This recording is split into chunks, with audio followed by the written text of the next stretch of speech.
Welcome to Series 4 of the Understanding Boys podcast.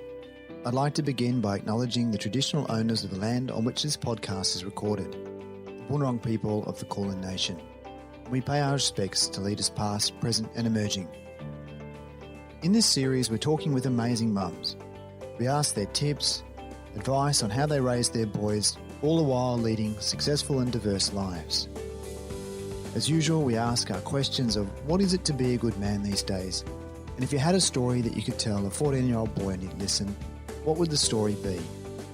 I'm Dr. Ray Swan, and we're a community of teachers and parents concerned with the education and growth of boys in the modern world.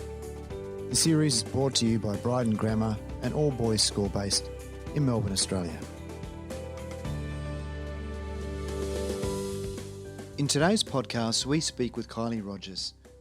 Kylie is one of Australia's leading commercial and media executives. Her current role is Executive General Manager for the Australian Football League. In our conversation, we talk a little bit about her background, about working with purposeful organisations. We talk a little bit about gender equity in the workplace and the kinds of conversations we need to be having with our boys.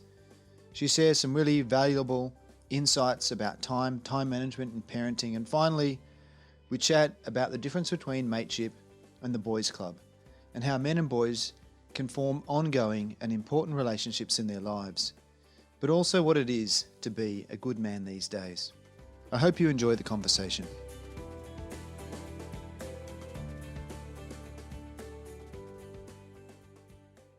And so joining us today is Kylie from Melbourne on what is a very wintry summer's day. Thank you again for your time. We're really excited to be able to speak with you as a parent, as someone who's busily active in a lot of different areas, particularly in sport at the moment.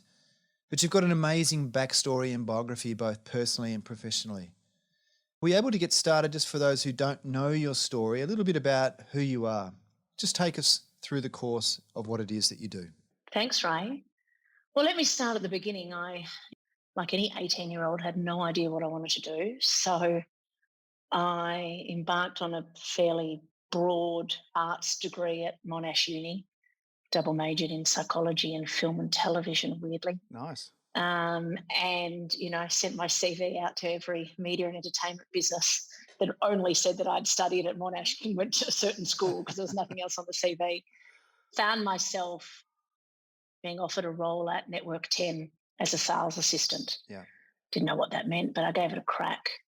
And, broadcasting back in the 90s was fairly old school, fairly male dominant. But I fell in love pretty quickly with the people and the pace and the product, and ended up staying at Network 10 for 17 years. Moved from Melbourne to Sydney, Sydney to Brisbane, Brisbane back to Melbourne, and Melbourne back to Sydney in that 17 years, and ended up running the commercial division. We had $1 billion budget back then, reporting into Lachlan Murdoch. Yep. And saw it all, felt it all, made every mistake under the sun, but had some great achievements as well. I met my husband there back in the days when you could actually have a relationship with someone at work. Yeah. And had 3 beautiful children. That was all in Sydney. And loved every day and learnt every day until I didn't. And, I sort of was yearning for something different in the end. And I really wanted to understand social and digital. And so I moved over to Mamamia, Women's Digital Network, working for Mia Friedman. I went over as the commercial director and very quickly became the managing director. I found out how important a purpose-led organisation was when I moved to Mamamia. Their purpose was to make the world, or is to make the world, a better place for women and girls. And who can't, resonate with that. So I had a wonderful time. It was a startup back then, moving that into a scale-up.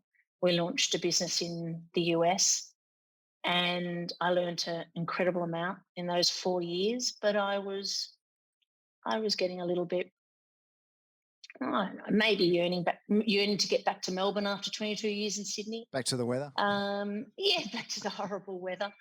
And I wanted something bigger and broader. And Gil McLaughlin, the CEO of the AFL, was after a new commercial director. And we started talking. And I was excited about the remit.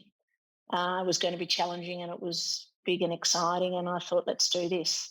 So we moved the family down to Melbourne. That was in 2017. And I embarked on what is now my career at the AFL. I'm Executive General Manager, Customer and Commercial. So everything to do with revenue and everything to do with the fan. So marketing, our digital assets, our corporate partners, our consumer revenue. You know, every dollar we make through our fans, events, ticketing, merchandise, memberships, Marvel Stadium. And it's a wild ride and I love it. It sounds like a giant. I mean, here I am in a school. That sounds like such a huge role. I mean, and I can see just already from what you've shared about seeking challenge. Not so much necessarily throwing caution to the wind, but a family and moves in 17 years, and also this other side, of your professional background. You're talking about the values, being a purpose-led organization, and obviously that's something that really resonates with you. How do you connect that real, it's probably not an easy answer to this, but the dailiness of wanting to feel that sense of being in an organization that's purpose-led, that's doing something obviously in that social sphere, and the vast machinations, and also the fact that you're there to make a profit as well. You need to you need to be commercial. I think for me, certainly I've always been ambitious. I've always had a growth mindset, for want of a better, and searched for more and wanted to always grow and learn. But once I had children, I realized if I'm going to leave my kids every day and go to work and do something, I want to be proud of the product and I want there to be a greater purpose within it.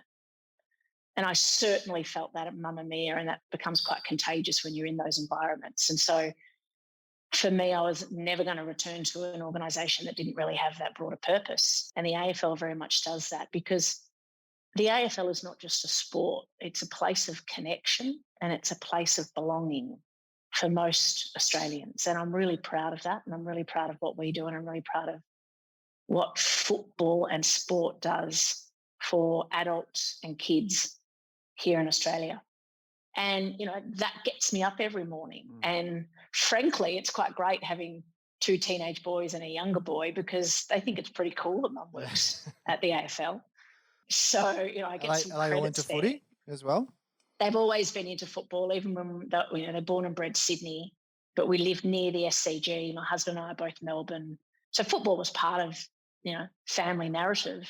And we would go to the Swans matches most weekends when they played a home match. And so they are keen Sydney Swans supporters, and very much, they play for the Hawthorn Sits down here in Hawthorn, and they play for school and they love their footy. It's fantastic. So it's nice to be able to connect home passions with my work passion. And I feel very aligned to that. Is everyone also, in the word alignment, is everyone a Sydney Swans supporter, or is there some division? No, they're Swans. I'm Western Bulldogs. My mum grew up in Footscray or Seddon, and I grew up going to the Winton Oval every Sunday, and so I'm very much a Bulldog supporter. Yeah. And 2016 was my favourite year, clearly, and my husband's Carlton. Okay. So we're a mixed family. Yeah. But that's all good. It's a broad church, so that's all good. It's a broad church. Fantastic. And a tough year last year for the Australians listening will know. For Sydney last year, they were the runners-up. It would have been a pretty dark night in the Rogers. It was devastating for my kids. It's a weird day for me, grand final day, because there is so much to do on that day. It's hard for me to get into a personal zone. It's all very work. But I was sitting near my children. I could see their faces, and it was, we knew from 15 minutes in that they were not going to win this thing. So it was tough to watch. But very tough. Resilience is everything. Yeah, big life lesson. It's funny, having grown up in Melbourne myself, I remember, reading a book like The Big Men Fly, or, there was a play by playwright David Williamson, The Club.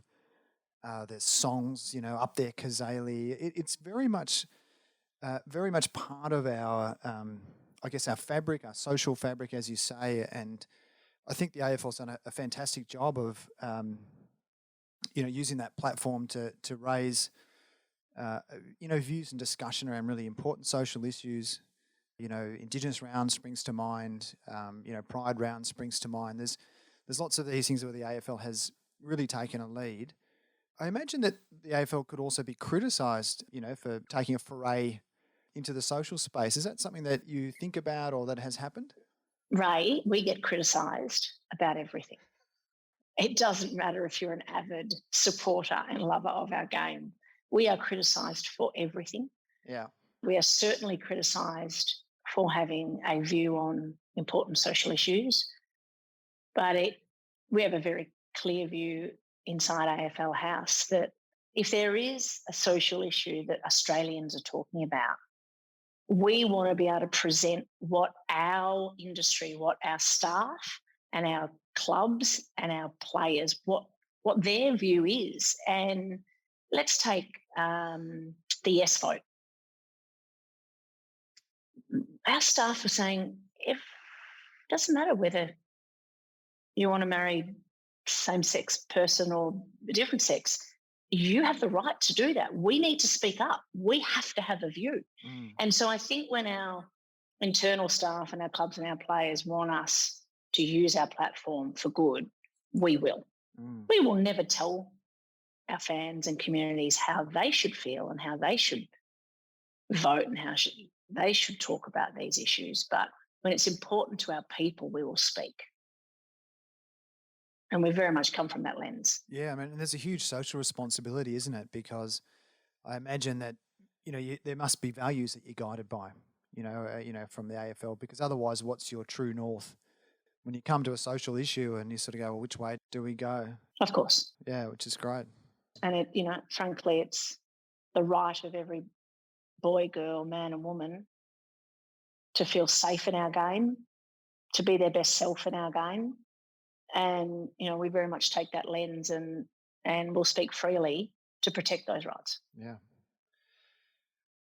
One other thing I was interested in, Kylie, is, the work you're doing. You're saying that Gil McLaughlin, the current director of the AFL, CEO, saw something in you, in the work that you'd done. What is it that you look for in other people? And I guess if I'm a parent here and I'm listening and I'm thinking, in the modern workplace, there's so many kids are interested in sports administration, but also in social ventures. From the Kylie Rogers perspective, what are some of the real important qualities that the colleagues that you have that you really enjoy?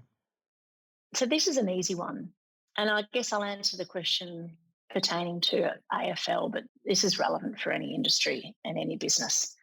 Doesn't matter how smart you are, you have to be able to build meaningful relationships. You will not survive in the sports industry or the AFL industry if you can't manage stakeholders and build real relationships and work with integrity. That's the first piece.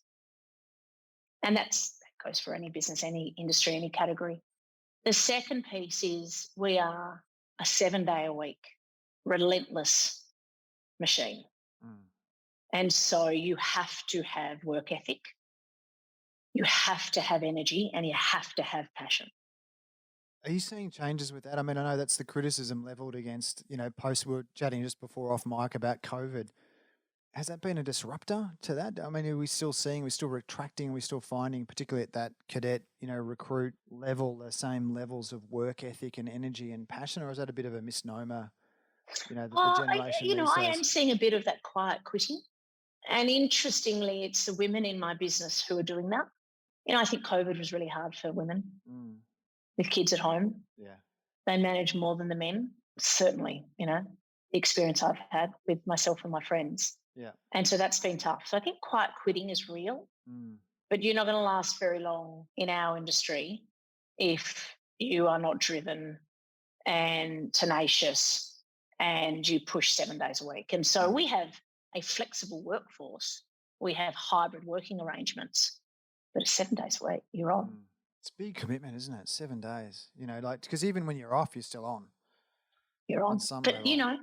We attract incredibly smart, hardworking and passionate people to our game because they just love our game. And when you love what you do, it doesn't feel like work. And so, I feel very lucky that that's how I feel and I attract the same kind of person around me. Mm. Is there a danger though with the work-life balance and family and always being I, I, on? I think you've just got to find a way, don't you, to not burn out. My philosophy is balance is bullshit. It just is. Certainly at my level. Yeah. You can have it all, but you can't have it all at once. Yeah. Okay. And so there are times when I will certainly lean more into work.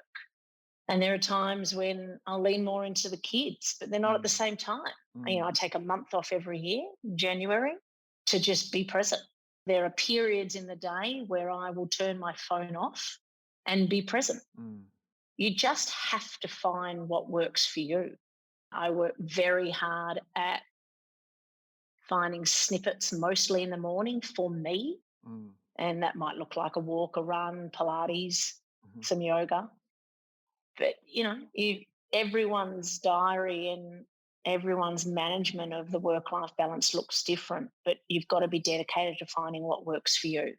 And I've honed that over the years. And I think ownership of you're never going to be able to do it all Mm. helps.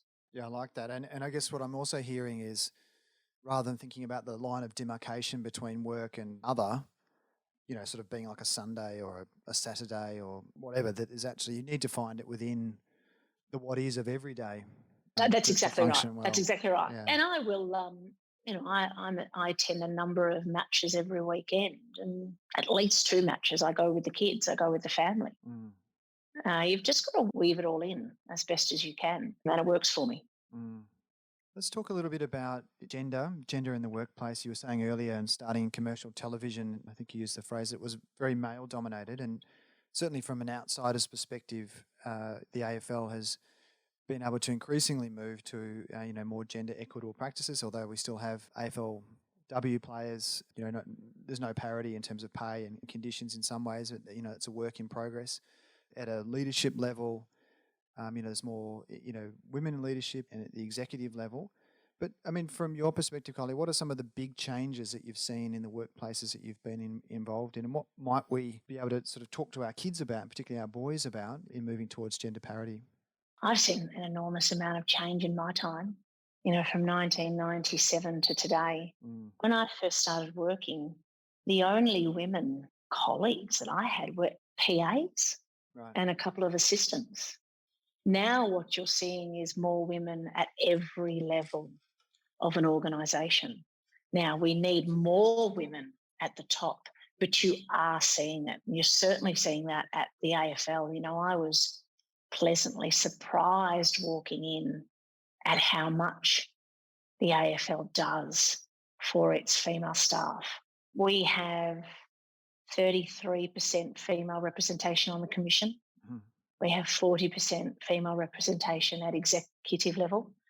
And across our business, we have 40% females.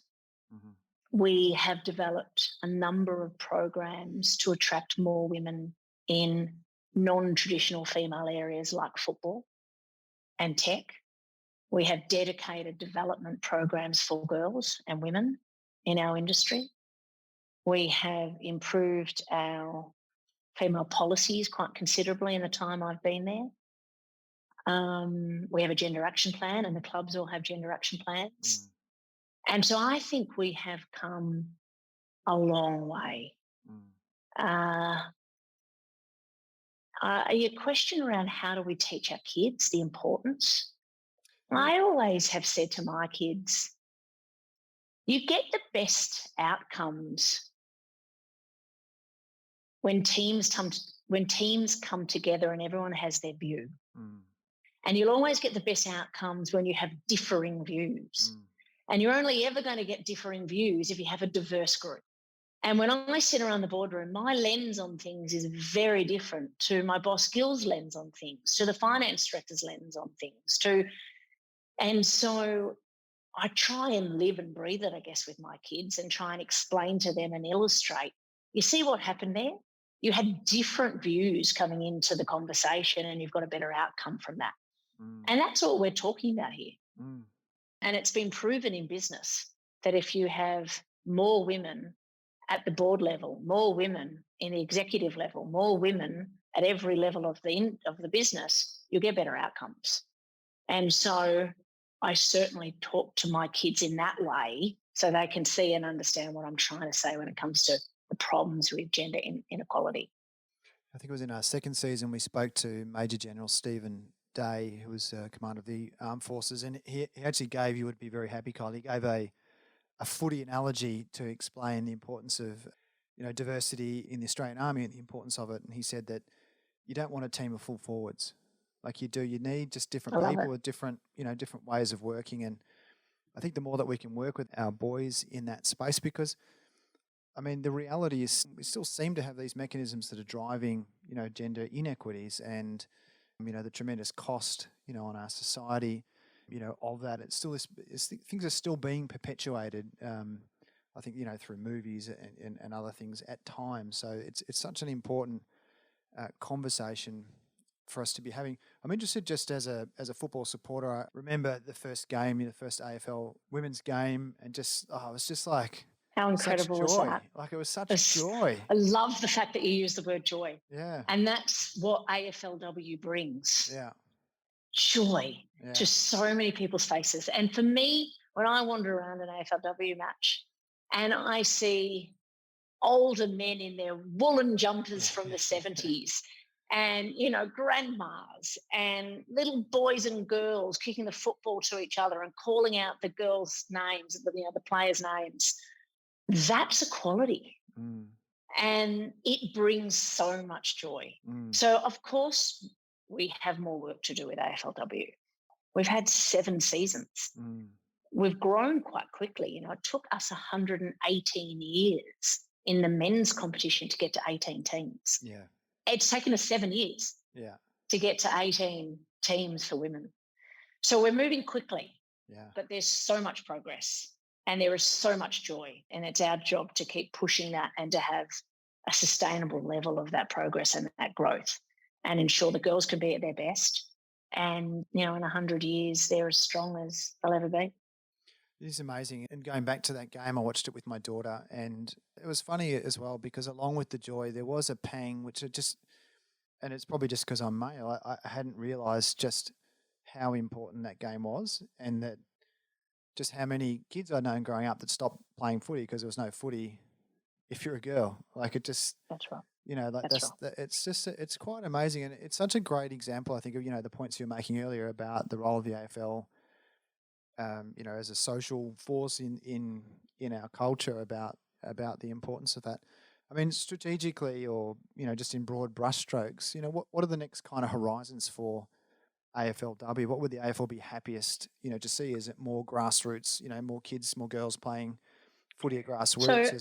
So this stat will blow your mind because it's so fantastic after 7 seasons, but 35% of our participation base around the country is young girls. Wow. Which is incredible. So we obviously want that to continue, and we would love to get to a point in the very near future where it's 50-50. We want every girls' school and every primary school to have their girls playing day in, day out. We want equality within the elite competition. We launched 4 new teams last year, and they're playing catch-up to a degree. And so equality is really important. So any team can win on any given day. That brings excitement and more attendances and more ticket sales when the competition is even. So we're really pushing that. We want full integration within clubs so that women feel like they are getting the same resources and the same focus and the same energy and the same opportunity as the men. So there's a number of things we're pushing from participation levels up.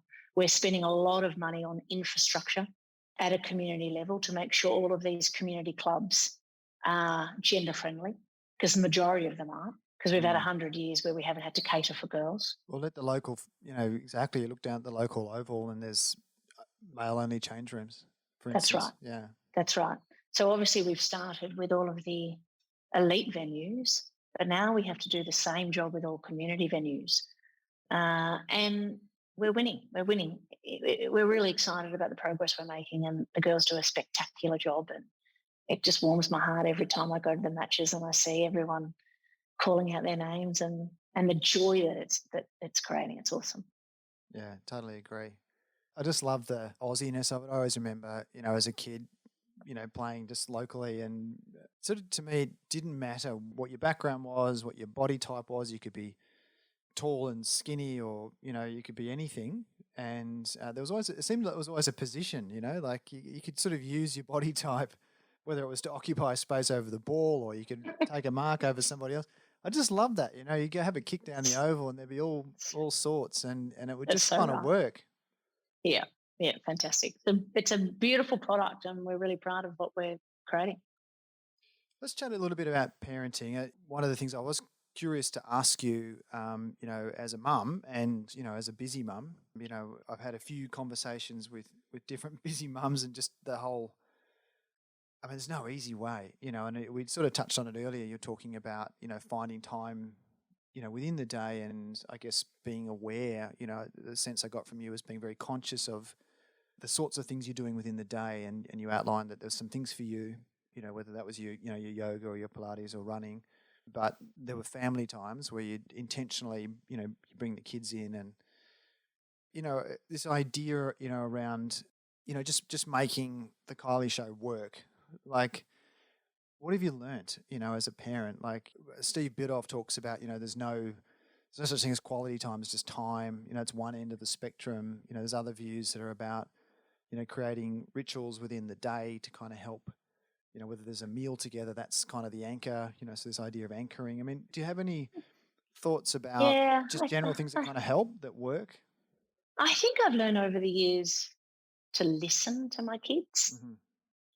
They're a beautiful gauge on if things are going okay with the balance of the family. Mm. I had a light bulb moment many years ago. I was yelling at, we're in Sydney, I was working for Network 10, I was reporting into Lachlan, there was a lot of pressure. I was yelling at one of my boys to get in the bath. Get in the bath, come on, I've asked you 6 times. And he started crying. Oh, And I said, hey, what's up? And he said, you're always unhappy when you come home from work. oh, wow. Yeah. You always complain about work and then you just yell at us. Yeah, wow. And I was like, oh, wow. And Yeah. I work for so many reasons, but one of them is to teach my boys that mum's allowed to have a life and a passion and an energy and a love Mm, mm, outside of them. And I think that's really important. mm. And for my oldest, he was probably 8 or 9 at the time, for him to say, what I'm seeing, I don't like. You're not happy. Yeah. I was like, oh, wow. So I listen to the cues with the kids, Mm. and very quickly I know whether we're getting the balance right or we're not. We've just returned recently to school after a month off, being with the kids every day. Yeah. This is your January block. This is my January block. And this week's been a bit of a roller coaster for my now 10-year-old. And I've realised I'm having to pick him up from school. I've picked him up twice this week Mm-hmm. because he's missing me. Yeah. He had me every day Yeah. in January and December. And I think just pushing him back into school and catching the bus and doing all of those independent things he did last year wasn't quite ready for. And so, okay, I'll pick you up tonight. Okay, Yeah. I'll be there. Yeah. And so I've learnt to listen. Mm. Yeah, they're pretty good at giving me Yeah. feedback. Yeah. Yeah. And I think I have treated them probably more like adults than kids in a way, or it's like, mum and dad are busy. We're always going to be busy. You need to speak up when you're not getting our time. I'm out 4 or 5 nights a week. So when I'm at home, we're all at home. We're all sitting at the dinner table and we're chatting Mm. about our day. Yeah. Yeah. If I am out at night and I haven't seen the kids after school or dinner, then I make sure I haven't got early morning meetings the next day so I can be there for breakfast. We can have a chat about the day before and I can get them off to school okay. So Mm. it is just managing my diary in a sense where I feel like I've got that balance and my kids feel like they have some part of me. Mm. Yeah, so I think listening to my kids is probably the key lesson for me. And the other ritual, I don't know if I call it a ritual, but one-on-one time. So my husband and I really try and schedule one-on-one dinners. So I'll take the middle child out for a meal once or twice every month and do the same with the other kids. Andrew, my husband, will do the same thing. And gee, you get a lot out of them when you do Yeah. that. Yeah, I love that. That's a great idea. So just a time you and one on And one. it might be, Yeah. come on, we're going to dinner. I don't want to. All right, well, we'll go and get a burger somewhere. Yeah. You choose a restaurant. We'll be an hour. Yeah. Let's go. Yeah. And I just find that time in the car and sitting down one-on-one or waiting for the takeaway. It might even be takeaway and we're going to sit in the park. Mm. But we get a lot out of that and they really open up. So I love it. That's a it's great that idea. old quality over quantity sort of thing. My husband's even just gone on a 2-day road trip with one of our kids just to really get a bit out of them. 14-year-olds don't really talk that much and we feel like we don't have a grasp on what's going on. I think I saw him 3 times in 2 weeks down the beach. And so it's like we need that connection again and we need to find out what's going on. And so, okay, jump in the car, let's go. So one-on-one time, listening to them and the one-on-one time really works. I love it. It's fantastic. I remember with my kids growing up, similar. We used to do, try and do once a holiday, a couple of days away. But I love just the once a week if you can, and even if it's just an activity together that is one-on-one. And again, what I'm getting from this conversation, you were talking about the importance of listening and being aware. And when you were saying listening, it wasn't just to what was being said, it was the how. But also just this, really tuning into these moments and being really conscious of these moments to sort of, whether you're consciously naming them, but just identifying that, look, it's busy, we're busy, like this is just life and I'm doing what I'm passionate about. So yeah, exactly. Unapologetic.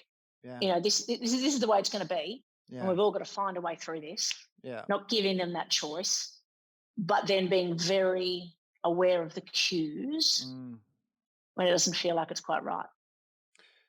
Are you a parenting, did you read any books? Did you I read every book under the sun when I was okay. having the kids. But these days, no, not really. No, I'm a gut instinct. I'm a gut instinct kind of girl. Yeah. And yeah.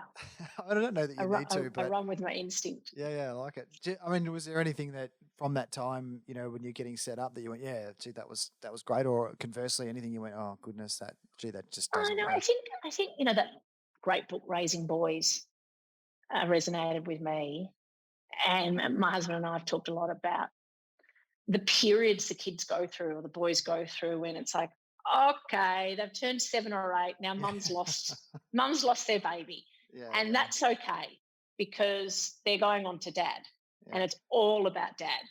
And he then knows, okay, it's my time to step up. And then it's like, okay, now we've both lost them. Now we're both gone. They've turned 14. Yeah. So who is that mentor, that trusted person that's going to be in their life? We've made sure it's the football coach or it's the family friend or it's my dad. So I think knowing the stages is really important, and just making sure there is someone that they can connect to through those stages. And Andrew and I not, accepting that there's different roles for us to play. And for me, it's, baby to 7, and then he has them, and then the family friend has them. So I think that's the biggest thing that came out for me, is, it's our role as parents to allow our kids to grow wings and become independent and move forward. And, that resonates a lot with us, and we're doing our best to try and teach them life tools so they can go and do that and not be too needy. And you're teaching them, but what is, personal question, I mean, what has parenting taught you, as an individual? What have you learned about yourself in parenting? That I'm not very patient. Parenting's made me whole. Wow, okay. I'm sure every parent would say that, but you're a very selfish individual pre-kids. Yeah. I certainly was. Right. You make a decision on what you want to do or what your partner wants to do. But now it's really about the family and the needs of the kids.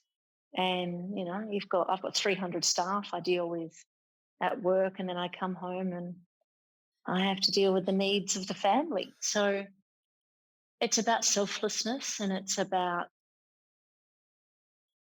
listening, and it's about putting other individuals before me. Mm. I've never known another love like this. Loving your children unconditionally is the most exquisite feeling in the world. And so that hit me like a ton of bricks. As soon as I had at birth, as soon as I had my babies, and it doesn't leave you. You feel more vulnerable Mm. because you want them to have a wonderful and long life, and you're terrified of anything less than that. So it's made me a far better human being, frankly, Mm. and tests me every day, but I wouldn't have it any other way. And I love the noise. I just love the noise and the hectic nature of having three physical boys. Yeah. I don't know if I could do girls, but you never know, do you? Yeah. But I got three boys, and you get what you get. You don't get upset, and I just love it. Yeah. They're very simple creatures, Yeah. Um, and I adore parenting. Mm. That's so refreshing to hear. And I agree that the messiness, the ways in which we're kind of stretched a little bit, but then there's these just little moments of gold. You know, we were talking earlier about, and I love the way you were setting out the various sort of stages of development, because in some of the work I do in talking to parents, you do have this kind of startled parent just looking at me saying, but where has my beautiful boy gone? I've now got this 14-year-old, and they're this and they're that, and they don't. But there's these little tiny moments, and we run a program here, and one of the parents was sharing just a story of just looking down at his 16-year-old boy sleeping, and just the tender, beautiful connection that you have.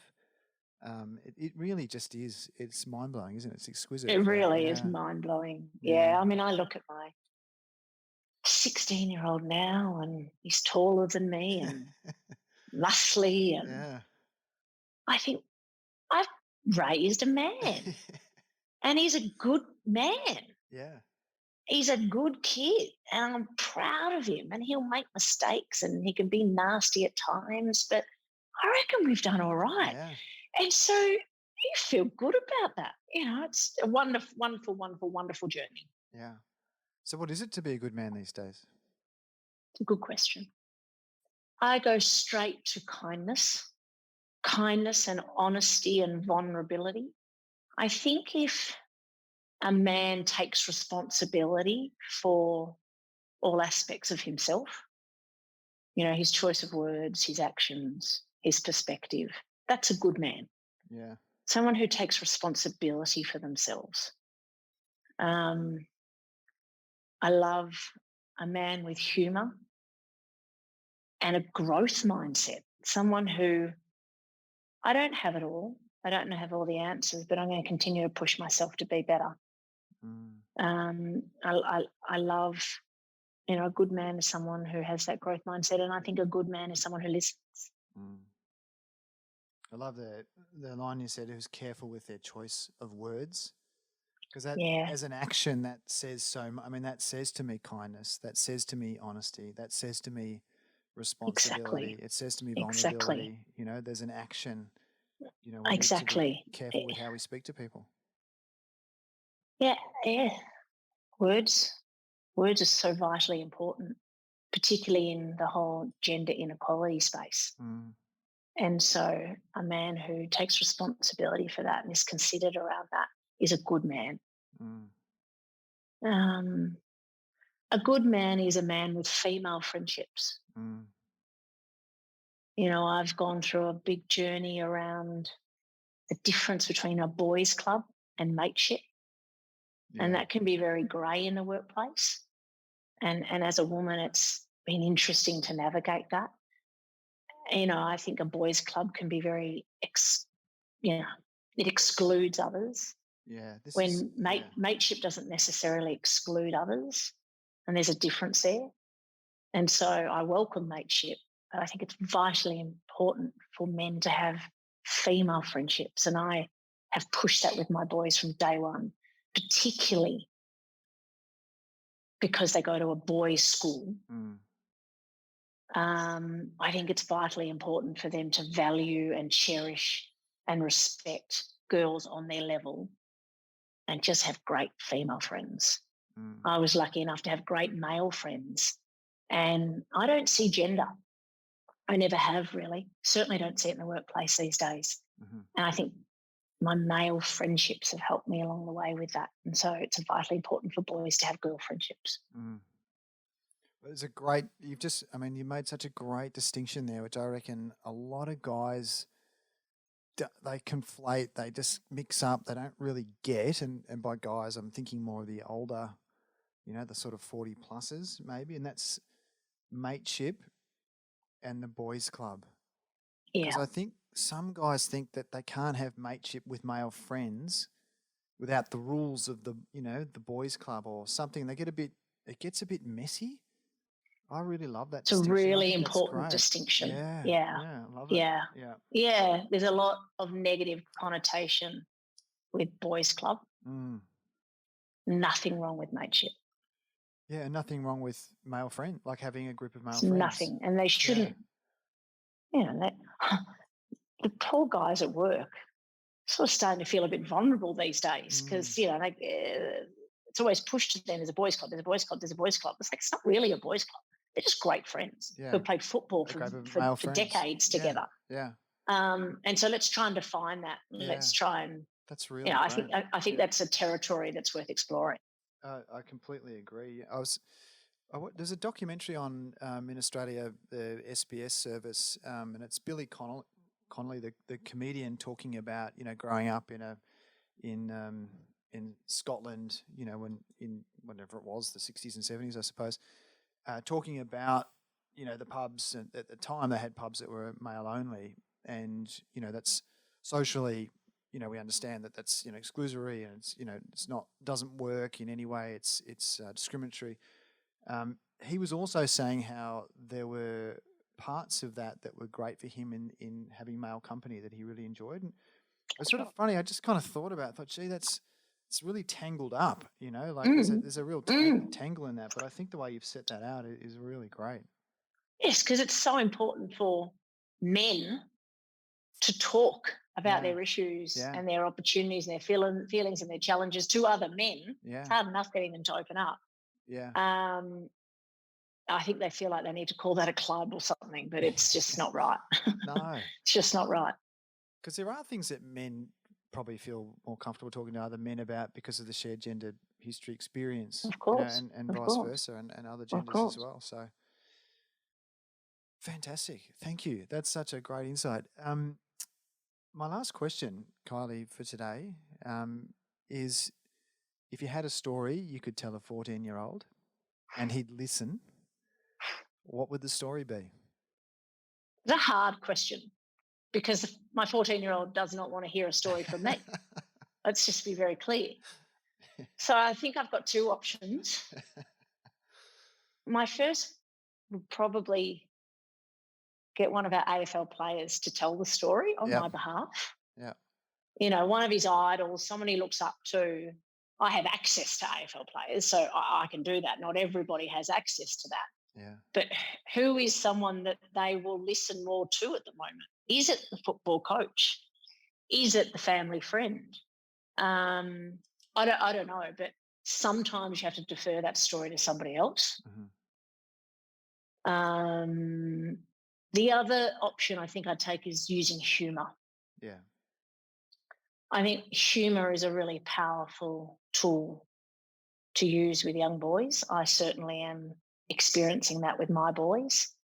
And in tough situations, it can unravel a lot of tension and it can open their ears up to, oh, this sounds cool. What's this all about? And so I would try and weave humour into whatever that story I'm trying to convey or tell. Yeah, great. I mean, there's often two sides to things, isn't there? And one of them is often best, revealed through humour. Sort of disarms us a little bit, hopefully. I think so. I think it does. So, who's the best person to tell that story? Where should you tell that story? You know, if I wanted to tell my 17 or 16-year-old son something pretty important, I might actually tell him the story when we're waiting. We both surf. And so you're just sitting out there in the ocean. Waves aren't coming. He's relaxed. I'm relaxed. It's like, okay, I might tell that story now. You got to pick your time, right? Yeah, totally. And it's not after school when I'm stressed and they're tired. So who's best to tell the story? When's best to tell it, and try and weave some humour into the conversation? I think the timing is so key. You know, something I've learned over the years, you know, working with, you know, as a teacher for however long and as a parent, yeah, often those are really important. You do just, it's a bit of an honouring that goes on with that. Like, it's a really important thing, that sort of, you know, emotional regulation or whichever bit it was that, you know, like developmentally they hadn't quite understood their impact, but seldom is it when they're doing it. That's right. Very rarely is it right in the moment where I mean, sometimes they need a firm boundary, absolutely. Sure. But the unpacking doesn't always. That doesn't happen immediately. No, there's no doubt about that. Kylie Rogers, thank you so much for your time today. It's been amazing actually talking to you. You know, obviously the wealth of experience that you bring across the, you know, the different enterprises that you've been involved with, and, you know, your sense of purpose, your listening. I think your ability to, you know, to connect to others, to motivate others, you know, is just so obviously clear, you know, in the work that you do, and you know, it's just been a delight to hear, you know, stories about how you're making it all happen at the family level as well. So from everyone here at Understanding Boys, thank you again for your time. Thank you so much, Ray. It was great. Nice to meet you. We hope you've enjoyed this Understanding Boys podcast. Make sure you subscribe on your podcast app, and please leave us a review to help grow the community. For more information about the podcast, please visit understandingboys.com.au. Until next time, thanks for listening.